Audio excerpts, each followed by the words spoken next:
Hustle up Trichy the perfect turf.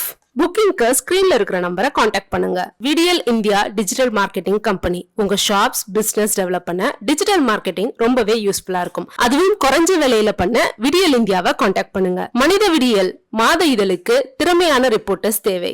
ஆர்வம் உள்ளவங்க ஸ்கிரீன்ல இருக்கிற நம்பரை காண்டாக்ட் பண்ணுங்க. பாரதிய ஜனதா கட்சி நான் சார்ந்திருந்த கட்சி. பாரதிய ஜனதா கட்சியிலிருந்து நிறைய தொண்டர்கள் தலைவர்கள் இங்க வந்திருக்கிறாங்க. நிறைய கட்சியிலிருந்து வந்திருக்கிறாங்க. அதிமுகவிலிருந்து வந்திருக்கிறாங்க. திராவிட முன்னேற்ற கழகத்திலிருந்து நிறைய தலைவர்கள் முன்னாடி இருக்கிறாங்க. எல்லா கட்சியிலிருந்து வந்திருக்கிறாங்க.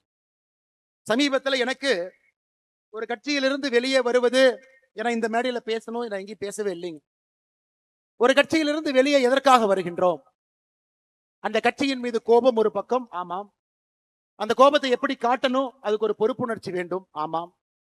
இன்னும் பெட்டரா தமிழ்நாட்டு மக்களுக்கு இன்னும் சிறப்பாக செய்யக்கூடிய ஒரு பாதை இருக்கும் பொழுது அந்த பாதையை தேர்ந்தெடுக்கிறோம். யாரை பற்றியும் 38 நாட்கள் தவறா பேசல. அப்ப சில திமுக நண்பர்களுக்கு சந்தேகம், அப்ப பிஜேபியினுடைய பி டீம் தான் இந்த அண்ணாமலையா? ஏன்னா வெளியே வந்தா திட்டணுமே, யாரையுமே திட்டலையே. இன்னார மோடியை பத்தி 2 வார்த்தை திட்டிருந்தா தானே மத்தவங்க எல்லாம் வருவாங்க, ஏன் திட்டாம இருக்காரு? ஐயா, அடிப்படையில உங்களை போல் நானும் எளிய குடும்பத்தை சார்ந்த விவசாய குடும்பத்தை சார்ந்த நாம் யாருமே வெளியே வரும் பொழுது ஒரு பழிச்சொல்லை சொல்லி வெளியே வரமாட்டோம். ஐயா, இன்னொரு பாதை இருக்கு, இந்த பாதையில போறோம், மக்களுக்கு நல்லது செய்யறோம். இப்ப அடுத்த கேள்வி, அண்ணாமலை நீ தேசியவாதியா? இருமார்புடன் சொல்வேன், நான் ஒரு தேசியவாதி. இந்தியனா தமிழனா? எதுக்கு இதுல பிரச்சனை? இந்தியன் என்பதிலே எப்பொழுதும் ஒரு கர்வம். அந்த இந்தியால தமிழ்நாடு முதன்மை மாநிலமாக வர வேண்டும் என்பதற்காகத்தான் இந்த போராட்டம். இல்ல நீங்க ஃபெட்னால போய் ஒண்ணு பேசுனீங்களே, ஏதோ இப்படி பேசுனீங்களே அப்படி பேசுனீங்களே, இன்னைக்கும் நான் சொல்றேங்க, என்னுடைய மதம், நான் ஒரு ஹிந்து. திருநூறு வைக்கிறேன், பொட்டு வைக்கிறேன், குங்குமம் வைக்கிறேன். வீட்டிலிருந்து வெளியே வரும் பொழுது என்னுடைய மதத்தையும் சாதியையும் வீட்டிலே வைத்து பூட்டி விட்டு சாமானிய மனிதராக, அனைவருக்கும் பொதுவான மனிதராக உங்கள் முன்னால் இருக்கின்ற மதத்தை ஒரு முறையும் தூக்கி பிடித்து காட்ட வேண்டிய அவசியம் இல்லை. நான் ஒரு ஹிந்து மதத்துல வீட்டுல வச்சு பூட்டிட்டு வெளியே வந்தாவே, உண்மையான ஹிந்து அனைவரையும் சமமாக பார்ப்பான், அனைவரோடும் சமமாக இருப்பான். யாரும் பெரிது யாரும் சிறிது என்று பேச மாட்டான். அனைவரும் ஒரே நேர்கோட்டு பாதையில் செல்ல வேண்டும் என்று சொல்வான். அதாங்க என்னுடைய ஹிந்து தத்துவம். இல்ல கரூர்ல இனாம் நிலத்தை கொடுத்துட்டாங்க, 3000க்கு மேற்பட்ட ஏக்கரை கொடுத்துட்டாங்க, அதை நீங்க டிவிக்கு அரசுக்கு சப்போர்ட் பண்ணி அறிக்கை விட்டுருக்கீங்க, அப்ப நீங்க கோயிலுக்கு எதிரானவரா, இந்து விரோதியா? விஜயநகர பேரரசு காலத்திலிருந்து இனாம் நிலம் என்பது அந்த ஊர்ல கோயில்ல வேலை செய்யறவங்களுக்கு அரசு கொடுத்தது. பூ விற்கிறவங்க, கோயில் இருக்கக்கூடிய பண்டார சகோதரர்கள், நாதஸ்வரம் வாசிக்கிறவங்க, தவில் வாசிக்கிறவங்க, அவங்களுக்கு கொடுக்கப்பட்ட இடம். அந்த கர்ம வீரர் காமராஜர் ஐயா 1963 ஆட்சியிலிருந்து அவர் செல்வதற்கு முன்பு அதற்கு ஒரு செட்டில்மெண்ட் தாசில்தார் போட்டு அதை பஞ்சாயத்து பண்ண முயற்சி பண்ணார். அது திமுக காரங்க அதை வச்சு பாலிடிக்ஸ் பண்ணி பண்ணி பண்ணி கோவில் நிலம் இந்த நிலம்னு ஒன்னா சேர்த்து அதை 0 டிகிரின்னு ஒரு ஆர்டரை போட்டு பண்ணாம வச்சிருந்தார். இன்னைக்கு ஒரு அரசு வந்து 60 ஆண்டுகளாக 100 ஆண்டுகளாக அந்த இனாம் நிலத்துல குடியிருப்பவர்களுக்கு திரும்ப அந்த மரியாதை கொடுத்திருக்கும் பொழுது அதை வரவேற்க வேண்டியது ஒரு தமிழனுடைய கடமையாகத்தான் நான் பார்க்கின்றேன். கோயில் சொத்தை நீட்போம், இனாம் நிலமும் கோயில் சொத்துக்கும் சம்பந்தம் இல்லை. இதற்கு எனக்கு கிடைத்திருக்கக்கூடிய பட்டம் அண்ணாமலை ஹிந்து விரோதி. அப்படிப்பட்ட ஹிந்து விரோதின்னு எனக்கு பட்டத்தை கொடுத்தீங்கன்னா அந்த பட்டத்தை அப்படியே நீங்க வச்சு. இதே ஹெச் ராஜா அண்ணன் கரூர்ல அக்டோபர் 2024 வந்து இனாம் நிலத்தை மக்களுக்கு கொடுக்க வேண்டும் என்று சொன்னார். அவர் இந்து விரோதி அல்ல. எடப்பாடி பழனிசாமி அண்ணன் அவர்கள் அனைத்து இந்திய அண்ணா திராவிட முன்னேற்ற கழகத்தினுடைய தேர்தல் அறிக்கை 2026 இனாம் நிலத்தை வசிப்பவர்களுக்கு கொடுக்க வேண்டும் என்று சொன்னார். அவர் இந்து விரோதி கிடையாது. ஆனா இன்னைக்கு நியாயமா நேர்மையா ஒரு மக்களுக்கு இருக்கக்கூடிய மக்களுக்கு அது செல்ல வேண்டும் என்றால் இந்து விரோதி. அதனாலதான் இந்த இடத்துல எத்தனையோ இடத்துல கிறிஸ்தவர்கள் இருக்கிறாங்க, இஸ்லாமியர்கள் இருக்கிறாங்க. அருமை சொந்தங்களே, இன்னைக்கு நான் அறுதியிட்டு தெளிவாக உங்களுக்கு நான் கோடிட்டு இந்த அமைப்பினுடைய ஒரு தன்னாளராக நான் சொல்லுகின்றேன். மதம் என்பது இந்த அமைப்புக்கு வெளியே, சாதி என்பது இந்த அமைப்புக்கு வெளியே. ரைட் ஹேண்டு லெப்ட் ஹேண்டு இந்த சாதி மதத்தை வைத்து இத்தனை காலம் அரசியல் செய்து பட்டது போதும். உங்கள் மதம் உங்களுக்கு பெரிது, என் மதம் எனக்கு பெரிது. அதை வீட்டிலே பூட்டி விட்டு வெளியே வரும் பொழுது அனைவருக்கும் பொதுவான சமமான ஒரு தமிழனாக, ஒரு இந்தியனாக, ஒரு மனிதனாக நம்முடைய வாழ்க்கை இருக்கட்டும் அருமை சொந்தங்கள். ஏன்னா இன்னைக்கு கோடிட்ட வேண்டும். நாம் இந்தியன் என்பதிலே பெருமிதம், அதில் எந்த மாற்று கருத்து வேண்டாம். அந்த அரசியலுக்குள்ள நம்ம போக வேண்டாம். அந்த அரசியல் நமக்கு வேண்டாங்க. அந்த சாக்கடை அரசியலுக்குள்ள நம்ம போக வேண்டாம். தமிழன் என்று சொன்னால் இந்தியனுக்கு எதிரியா? இந்தியன் என்று சொன்னால் தமிழுக்கு எதிரியா? நமக்கு அந்த அரசியல் வேண்டாம். நம்முடைய அரசியல் என்பது ஒருங்கிணைந்த இந்திய அற்புதமான இந்த நாட்டில், பாரத நாட்டில் முதன்மையாக தமிழகத்தை மாற்றுவதற்காகத்தான் இந்த அமைப்பு, அதற்காகத்தான் நம்முடைய உழைப்பு, அதற்காகத்தான் உங்களுடைய உழைப்பு. இந்த இயக்கம் அருமை சொந்தங்களே, ஜூன் 5ஆம் தேதி 12 மணிக்கு நாம சொன்னோம், வி த லீடர் என்கின்ற அமைப்பு இது ஒரு அரசியல் இயக்கம், ஒரு மக்கள் புரட்சி. கீழிருந்து ஆரம்பித்து ஒரு மனிதனும் நான் தலைவன் என்கின்ற இருமார்ப்போடு சமுதாயத்தில் இருக்கக்கூடிய பிரச்சனையை கண்டுபிடித்து அதற்கான தீர்வை அரசு கொடுக்க வேண்டும் என்று எதிர்பார்க்காம நானே ஒரு தனி மனிதனாக அந்த தீர்வுல பங்கெடுப்பேன், பாடுபடுவேன் என்கின்ற எண்ணத்தை விதைக்க வேண்டும் என்பதற்காக ஆரம்பிக்கப்பட்ட அமைப்பு. இன்னைக்கு சரியாக 38வது நாள். 38 நாள்ல 19 லட்சம் பேர்த்தை தாண்டி இதுல இணைந்திருக்கின்றார்கள். ஐயா, இதுவரைக்கும் நான் யாருக்குமே தொலைபேசியில போன் போட்டு யாருக்குமே, எல்லா தலைவர்களுக்கும் இங்க இருக்கிறவங்க யாருக்குமே இந்த வி த லீடர்ஸ் அமைப்புல இணையுங்கன்னா யாருகிட்டையுமே சொல்லல. ஏன் சொல்லவில்லை என்றால், இது என்னுடைய குடும்ப கட்சி கிடையாதுங்க, என்னுடைய அமைப்பு கிடையாது. இது என்னுடைய குடும்பத்துக்கு சொந்தமானது அல்ல, இது உங்களுக்கு சொந்தமானது. அதனால்தான் ஜூன் 5ஆம் தேதியிலிருந்து ஒரு கொள்கையிலே உறுதியாக இருக்கின்றேன். இந்த அமைப்பை பொறுத்தவரை நானும் ஒரு தன்னார்வலர் தான். எல்லோரும் சேர்ந்து ஒரு குடும்பமாக இருக்கும் பொழுது மட்டும்தான் நாம் எதிர்பார்க்கக்கூடிய அந்த நேர்மையான சமுதாயம் பிறக்கும் என்கின்ற ஒற்றை நம்பிக்கை. எனக்கு எந்த அழைப்பும் இல்லாம இத்தனை பேர் வந்திருக்கிறீங்கனாவே தமிழ்நாட்டில் நல்லவங்க இருக்கிறாங்க, நல்லது பேசுறாங்க, நல்லது செய்வதற்கு தயாராக இருக்கின்றார்கள், வாய்ப்புக்காக மட்டும் காத்து கொண்டிருக்கின்றார்கள் என்பது பொள்ளாச்சியில வி த லீடர்ஸ் அமைப்பினுடைய இந்த மாநாடு நமக்கு பறைசாற்றுகிறது. அருமை சொந்தங்களே, அதனாலதான் நிறைய பேர் சொல்லுவாங்க, இதற்கு முன்பான இருந்த கட்சியாக இருக்கட்டும் எல்லாம் அண்ணே போன் பண்ணி இவங்களை கூப்பிடுறாங்க, அவங்களை கூப்பிடுறாங்க. யாரையுமே நான் கூப்பிட போவது கிடையாதுங்க, நீங்களும் கூப்பிடாதீங்க. நம்முடைய வேலையின் மூலமாக மக்கள் நம்ம கிட்ட வர, நம்ம வேலையை பார்க்க. எங்கேயோ மர வைக்கிறாங்க, ஏதோ ஒரு இடத்துல போதை விழிப்புணர்வுக்கு எதிராக நிற்கிறாங்க, பெண்கள் பாதுகாப்புக்காக போராடுறாங்க, இளைஞர்களுடைய நலனுக்காக நின்று கொண்டிருக்கின்றார்கள், இளைஞர்களுக்கு பயிற்சி முகாம் நடத்துறாங்க. இதையெல்லாம் தமிழ்நாட்டு மக்கள் பார்த்து அவர்களாக நம்மோடு வி த லீடர்ஸ் குடும்பத்தில் இணைந்து இணைந்து இணைந்து 50 லட்சம் என்கின்ற எண் வரும் பொழுது தமிழ்நாட்டு மக்கள் நம்மை அழைக்கின்றார்கள் என்கின்ற பொருள் அது. இன்னைக்கு 19 லட்சத்திலிருந்து 50 லட்சம் நீங்க மனசு வச்சா ஒரு வாரத்திலையும் வரலாம், ஒரு மாசத்துலயும் வரலாம், 6 மாசத்துலயும் வரலாம். ஆனா அந்த 5 லட்சம் பேர் வாலண்டியரா வரணுங்க, அவர்களாக வரணும். நாம யாருக்குமே போர்ஸ் பண்ணி வாங்க, ஒரு ஷீட் எடுத்துட்டு போய் உங்க பேர் சொல்லுங்க, மொபைல் நம்பரை சொல்லுங்க, நான் எழுதிக்கிறேன், ஒரு மிஸ்டு கால் கொடுக்குறேன், நீங்க வாங்க, அப்படி இல்லைங்க. 50 லட்சம் பேரும் அவர்களாக இந்த மாற்றத்திற்கு நான் துணை இருப்பேன் வரும் பொழுது மட்டும்தான் நிரந்தரமான ஒரு நல்ல சமுதாயத்தை நாம் கட்டமைக்க முடியும். அருமை சொந்தங்களே, இல்லாட்டி ஆடி காலத்துக்கு பட்டம் அடிக்கிற மாதிரி பட்டம் பறக்கும், காத்து ஆடி முடிச்சோன்னே பட்டம் கீழே விழுந்து விடும்.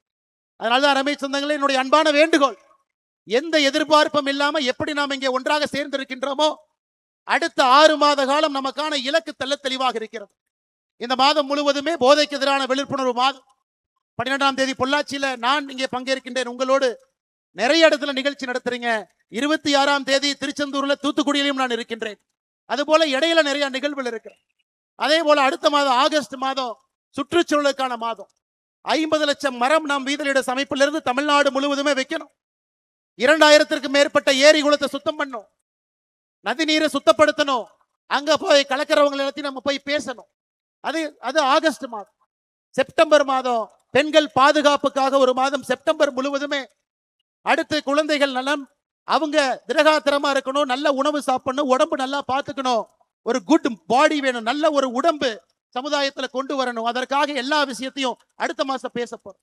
6 மாத காலமும் சமுதாயத்தினுடைய 6 முக்கியமான பிரச்சனை எடுத்து வி த லீடர்ஸ் அமைப்பு ஒரு வாலண்டியர், ஒரு தன்னார்வலர், ஒரு தலைவரும் கூட மக்களை சந்தித்து எல்லா இடத்துல, இது போன்ற பெரிய மேடையா இருக்கலாம், சின்ன ஒரு நிகழ்வா இருக்கலாம், திண்ணையில் உட்கார்ந்து பேசலாம், ஆட்டோல போகும்போது ஆட்டோக்கார அண்ணங்கிட்ட பேசிட்டு போலாம், கடையில போய் டிபார்ட்மெண்டல் ஸ்டோர்ல பொருள் வாங்கும் பொழுது முன்னாடி இருக்கிறவங்க பின்னாடி இருக்கவங்ககிட்ட பேசலாம், அரசு பேருந்துல போகும் பொழுது பக்கத்து சீட்ல இருக்கவங்ககிட்ட பேசலாம், ட்ரெயின்ல போகும்போது பேசலாம், பிளைட்ல போகும்போது பேசலாம். அதைத்தான் நாம் கேட்கின்றோம். தனி மனிதனாக நீங்கள் செயல்பட ஆரம்பிக்கும் பொழுது உங்கள் கண் முன்னால் அந்த மாற்றம் நடக்கும். நிச்சயமாக நீங்க அதை பார்க்கத்தான் போறீங்க. 12ஆம் தேதி ஜூலை மாதம் பொள்ளாச்சி என்பது ஒரு சரித்திரம். எந்த அழைப்பும் இல்லாம இத்தனை பேர் அவர்களாக தன்னெழுச்சியாக வருவார்கள் என்பதை பொள்ளாச்சி பார்த்திருக்கிறது. திருச்செந்தூரும் 26ஆம் தேதி பார்க்கும். தமிழகத்தினுடைய பல பகுதிகளும் இதை பார்க்கத்தான் போகிறது. ஏன்னா ஏற்கனவே சொன்னது போல நல்லவங்க இருக்காங்க, நல்லவங்க பணி செய்ய வேண்டும் என்று விரும்புகின்றார்கள். அவர்களுக்கான மேடையும் அவர்களுக்கான வாய்ப்பும் கொடுப்பதற்காக மட்டும்தான் வீதலிட சென்கின்ற அமைப்பு இருக்கு. அருமை சொந்தங்கள், இந்த 19 லட்சம் பேரை நீங்க பாருங்க. 19 லட்சம் பேர்த்துல 83% ஆண்கள் இருக்கிறாங்க, 17% நம்முடைய மகளிர். பெரும்பாலும் மகளிரை பொறுத்தவரை அரசியல் பக்கமோ ஒரு அமைப்பு பக்கமோ வரமாட்டாங்க. இன்னைக்கு 19 லட்சம் பேர்த்துல 17 விழுக்காடு மகளிர் சகோதரிகள் தாய்மார்கள் இருப்பது நம்முடைய முதல் வெற்றி. ஆனா கொஞ்சம் கொஞ்சமாக 33, 40, 50 என்று நம்முடைய தாய்மார்களை இன்னும் அதிகமாக நம்முடைய தன்னார்வ குழுல சேர்த்துக்கிட்டே போனது. அரசியல் கட்சியில 1%, 2% உறுப்பினர்கள் இருப்பாங்க. மிஞ்சி பிஞ்சி போனா 5% பெண் உறுப்பினர்கள் இருப்பாங்க. ஆனா ஒரு அமைப்புல நம்ம ஆரம்பித்த ஒரு மாத காலத்துல 17% பெண்கள் என்பது நம்மை நம்பி வந்திருக்கின்றார். மாற்றத்தை கொடுப்போம் என்கின்ற நம்பிக்கையில் நம்முடைய தாய்மார்கள் வந்திருக்கின்றார்கள். அதையும் வருகின்ற காலத்துல இன்னும் அதிகப்படியாக எடுத்துச் செல்ல வேண்டிய கடமை நமக்கு இருக்கு. நிறைய பேர் கேட்பாங்க, என்ன டிவிக்கு அரசு வந்துருச்சு, என்னன்னே பிரஸ்ஸையே பார்க்கல, 2 வேலை வெளுத்துடுங்கண்ணே, 2 பேசுங்க. எல்லாருக்கும் ஒண்ணுதாங்க சொல்லுவோம். ஐயா 2026ல 1,68,00,000 பேர் ஓட்டு போட்டு எனக்கு இவர் வேண்டும், இந்த கட்சி வேண்டும் என்று தேர்ந்தெடுத்திருக்கிறார். அதற்கு மரியாதை கொடுக்க வேண்டியது நம்முடைய கடமை. இவங்கெல்லாம் ஏதோ ஒரு 10 வருஷம் 5 வருஷம் 20 வருஷம் இவங்கெல்லாம் எம்எல்ஏ கிடையாதுங்க. தட்டு தடுமாறி அரசியல்ல இன்னைக்கு எம்எல்ஏ ஆனவங்க தான் பல பேர். டிவி கேல எல்லா அமைச்சர்களும் முதல் முறை அமைச்சர்கள் அண்ணன் செங்கோட்டையன் அவர்களை தவிர எல்லாரும் ஃபர்ஸ்ட் டைம். கொஞ்சம் தடுமாறத்தான் செய்வாங்க. தடுமாறும் பொழுது ஒரு நல்ல சமுதாயமாக இருந்தால் தூக்கி பிடிச்சுதான் விடணுமோ தவிர கீழே அழுத்தக்கூடாது என்பதில் தெல்ல தெளிவாக இருக்கின்றோம். ஏன்னா இந்த நம்முடைய வீதலிட அமைப்பு என்பது இங்க வந்திருக்கக்கூடிய வாலண்டியர்ஸ் நாம் எல்லாருமே மூர்க்கத்தனமாக அதிகாரத்தை பிடிப்பதற்காக நம்ம வரல. ஆணவத்தோடு நாம் இந்த அமைப்பு ஆரம்பிக்கலைங்க. பவருக்கு வரணுங்கிற ஒரே குறிக்கோளுக்காக நாம இங்க இல்லைங்க. நல்ல சமுதாயத்தை தமிழகத்தை உருவாக்க வேண்டும் என்கின்ற ஒற்றை நோக்கத்துலதான் இந்த அமைப்பும் இருக்கும், நம்முடைய அரசியலும் இருக்கும். அதுல எந்த மாற்று கருத்தும் இல்லை. அதனாலதான் நம்ம பல இடத்துல பேசுறோம். அண்ணே இனி விஜய் சார் என்னை கூப்பிடுவோம், சிஎம் சார் என்னை கூப்பிடுவோம். சிஎம் சார் ஒரு ஆர்டர் போடுறார். ஒரு வழிபாட்டு ஆலயங்களா இருக்கட்டும், கல்லூரிகளா இருக்கட்டும், அங்கிருந்து 500 மீட்டருக்குள்ள எந்த டாஸ்மாகாக இருந்தாலும் நாங்கள் மூடுவோம். 717 டாஸ்மார்க்க மூடுறோம்னு சொன்னாங்க. நாம செய்த கள ஆய்வுல ஒரு இடத்திலும் இன்னும் நூற்றுக்கணக்கான டாஸ்மார்க் 500 மீட்டருக்குள்ள இருக்கு. அதையும் நாம் ஒரு தீர்மானமாக சொல்லி இருக்கின்றோம். இதையும் நீங்க பேசுங்க. ஆனால் நம்மை பொறுத்தவரை இந்த அமைப்பு மூலமாக ஒரு அரசுக்கு அழுத்தத்தை கொடுக்க வேண்டும் என்று சொல்வதை விட ஆரோக்கியமான அரசியலை செய்து அந்த அரசுக்கு வலியுறுத்தணும். சொன்னதுக்கு அப்புறம் கேட்கலினா அது வேற வழிங்க, அது வேற வழி. என்னைக்கு சொல்றோம் கேட்பாங்கிற நம்பிக்கை நமக்கு இருக்கு. அதனால் அடுத்த 1 ஆண்டு காலம் நாம் சொல்லத்தான் போகின்றோம், செய்யுங்க. ஜூலை 1ஆம் தேதி 39 பக்கம் வெள்ளை அறிக்கை நம்ம கொடுத்தோம். வந்திருக்கக்கூடிய டாக்டர்ஸ் எல்லாம் சேர்ந்து உருவாக்கினது. வெள்ளை அறிக்கையில எப்படி நீங்க போதையை கட்டுப்படுத்தணும், 5 ஆண்டு காலம் உங்க இலக்கு எப்படி இருக்கணும், முதல் ஆண்டு என்ன செய்யணும், 2வது ஆண்டு என்ன செய்யணும், 3வது ஆண்டு என்ன செய்யணும், மாநில அரசுக்கு அதை கொடுத்திருக்கின்றோம். அதை பார்த்து நீங்க செஞ்சீங்கன்னா எங்களுக்கு சந்தோஷம், செய்தினாலும் சந்தோஷம். ஏன்னா மக்கள் பார்த்து கொண்டிருக்கின்றார். செய்வதற்காக நீங்கள் வந்திருக்கின்றீர்கள், மக்கள் நினைக்கிறாங்க. அதனால் நீங்கள் ஆரோக்கியமான அரசியல்ல ஈடுபடுவீங்க. எதற்கு அதை சொல்றாங்க? இதற்கு முன்பு திமுகவினுடைய அரசு இருக்கும் பொழுது கல்லூரியில பேச கூப்பிடுவாங்க. ஒரு கோயம்புத்தூர்ல தனியார் கல்லூரிக்கு பேச போனேன். 1 வாரம் அந்த கல்லூரியில பவர் கட், 1 வாரம் கட்டும். அந்த கல்லூரியினுடைய தாளாளர் போன் பண்ணாருன்னா உங்களை கூப்பிட்டு மாணவர்கள்ட்ட நல்லது பேசுவீங்கன்னு கூப்பிட்டோம். 1 வார காலம் கரண்ட கட் பண்ணிட்டாங்க. என்ன சொன்ன தெரியுங்களா? அப்படித்தானே இருப்பாங்க, நீங்க அந்த அமைச்சரை பார்த்து ஒரு சாரி கேட்டு வந்துடுங்க. என்னன்னா இப்படி சொல்றீங்க? அண்ணே, இது எனக்கும் உங்களுக்கும் இருக்கக்கூடிய பிரச்சனை அல்ல, கல்லூரி மாணவர்கள் சம்பந்தப்பட்ட பிரச்சனை. உங்களை நம்பி எத்தனையோ பேர் கல்லூரியில வேலை பார்க்கிறாங்க. இதை தமிழ்நாட்டு மக்கள் பார்த்து கொண்டிருக்கின்றார்கள். ஆணவத்தோடு யார் அரசியல் செய்தாலும் இந்த மண் அவர்களை விடாது என்பதற்கு 2026 தேர்தல் ஒரு சாட்சி. அருமை சொந்தங்கள், அதனால் நம்முடைய வேலையை செய்வோம். நமக்கு எந்த அரசியல் குழப்பமும் வேண்டாம். இது ஆரோக்கியமான அரசியல் கட்சியா மாறத்தான் போகிறது. 2031 தமிழ்நாட்டு மக்கள் முன்பு நம்முடைய அரசியல் கட்சி தமிழ்நாட்டு மக்கள் முன்பு நிற்கும். ஆரோக்கியமான அரசியலுக்காக நிற்போமோ தவிர அற்ப அரசியலுக்காக, அதிகாரம் வேண்டும் என்கின்ற அரசியலுக்காக, ஒரு மனிதனை கீழே தள்ள வேண்டும் என்கின்ற அரசியலுக்காக இன்னும் பெட்டரா காட்டுவோம், பெட்டரா கொடுப்போம், பெட்டரா சொல்லுவாங்க, இன்னும் பெட்டரா செய்வோம், பெட்டரான தலைவர்களை அறிமுகப்படுத்துவோம், நல்ல மனிதர்களை கீழே இருந்து பிடிச்சிட்டு மேல கூட்டிட்டு வருவோம். மக்கள் அந்த வாய்ப்பு நமக்கு கொடுக்கத்தான் போறாங்க. அதனால் எதை பற்றியும் கவலை உங்களுக்கு வேண்டாம் அருமை சொந்தங்களே. அடுத்த 6 மாத காலம் நம்முடைய இலக்கு தெளிவு. 6 மாத காலம் என்ன செய்ய வேண்டும் என்பதிலும் தெளிவாக இருக்கின்றோம். அதை நாம் செம்மையாக செப்பனை செய்வோம்.